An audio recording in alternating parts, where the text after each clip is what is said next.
আসসালামু আলাইকুম দর্শক, কেমন আছেন সবাই? তো দেখেন আমার এই গরুটা আল্লাহ মাশাআল্লাহ কত সুন্দর হয়েছে দেখেন। আমি এই গরুটা কত টাকায় কিনছিলাম আপনারা কিন্তু যারা পুরনো ভিডিওগুলো দেখছেন তারা কিন্তু অবশ্যই জানেন। আমি কিন্তু এটা মাত্র ৭০,০০০ টাকা দিয়ে কিনছিলাম। তো এখানে ক্যামেরায় কেমন দেখা যায় বলা যায় না, কিন্তু আমাদের এই জায়গায় যে দাম তো ওর কিন্তু ৮০ থেকে ৮৫,০০০ টাকা দাম আছে কমপক্ষে। আমি কিন্তু মাত্র ১ মাস আগে গরুটা কিনছিলাম। তো মাশাআল্লাহ অনেক চেঞ্জ হয়ে গেছে। আর অনেকেই আমারে বলছেন, "ভাই আপনি কি খাবার দেন?" আমি কিন্তু আপনাদের আগেই বলছি, আমি কিন্তু বেশি ধরনের খাবার দিয়ে আমি গরু পালি না। অনেকে YouTube এ ভিডিও দেখা যায় বিভিন্ন ধরনের যে ৩০ টা ৩০ প্লাস আইটেম খাবার দিয়ে তারা গরু লালন পালন করেন। তো আমি বেশি খাবার অত বেশি করলে আমি দেখছি যে অনেক বেশি খরচ হয়ে যায়। তো আমি তেমন একটা লাভবান হতে পারি না। সেই কারণে আমি কিন্তু মাত্র গমের ভুসি, ভুট্টা ভাঙা, তারপরে সরিষার খৈল আ আর ধান ভাঙা, এই কয়টা মাত্র উপাদান দিয়ে আমি কিন্তু গরু লালন পালন করি। আর মূলত আপনার যে এই সময় বিক্রি করব শেষের দিকে আমি ডিসিবি পাউডার এবং ডিবি পাউডার দেই। কারণ আমার খরচটা অনেক স্বল্প কম হয়, কিন্তু লাভবান মোটামুটি ভালো হতে পারি।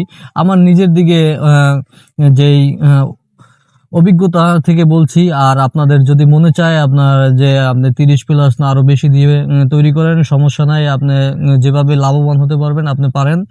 কিন্তু আমি সেভাবে আমার তেমন একটা প্রফিট হয় না। সেইজন্য আমি এভাবে লালন পালন করি।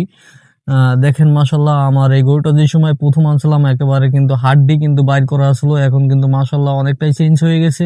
আর গরমের একটু আবহাওয়া পড়তে আছে, তো সেই কারণে কিন্তু আরো মাশাআল্লাহ অনেক চেঞ্জ হয়ে যাবে। এখন কিন্তু গরমের আবহাওয়ায় কিন্তু দিনে, দিনে গরু চেঞ্জ হয়ে যাবে। দেখেন কত সুন্দর এই গরুটা। তো আপনারা মনে করেন যে এইসব ধরনের গরু যদি চয়েস করতে পারেন, হাটে বাজারে গিয়ে দেখবেন যে নাভি, কম্বল সব ঠিক আছে কিনা, ৪ টা পা ঠিক আছে কিনা, তাইলে কিন্তু আপনি অবশ্যই গরুতে লাভবান হতে পারবেন ১০০%। আর যদি মনে করেন আপনি যে একেবারে গরু যদি কেনার সময় আপনি কিছু গরু আছে দেশি গরু, একেবারে মনে করেন তেমন হাত পা লম্বা না, খাটো, খাটো ওইসব ধরনের গরু আপনি যদি ওদের 14% যদি একবার ঢেলেও দেন তারপরে কিন্তু ওই গরু তেমন একটা বাড়তি হবে না। ও যতটুকু বাড়ার ততটুক বেড়ে কিন্তু তারপর ও তেমন একটা ভারী তেমন হবে না। আর কাস্টমার কিন্তু একটু লম্বা চূড়া গরুই কিন্তু পছন্দ করে সবসময়। তো আপনারা যারা লালন পালন করবেন, কুরবানির জন্য রেডি করবেন, তারা কিন্তু অবশ্যই ভালো ধরনের এই রকমের লম্বা চূড়া গরুই করবেন। আমার এই গরুটা কিন্তু একেবারে দেশি গরু।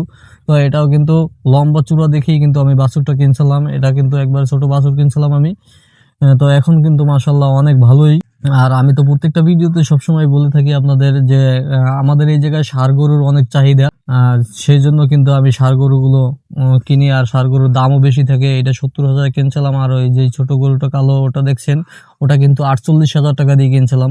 তো আপনারা সবসময় মনে করবেন যে আপনার গরু যারা এই সম্বন্ধে আইডিয়া নাই যে গরু একটা কিনে ৩ মাস লালন পালন করবেন ১ম অবস্থায়, তো আপনারা লাভবান কিন্তু এই গরু কেনার সময় কিন্তু আপনার ভালো ধরনের গরু নির্ণয় করতে হবে, তাইলে কিন্তু অবশ্যই লাভবান হতে পারবেন।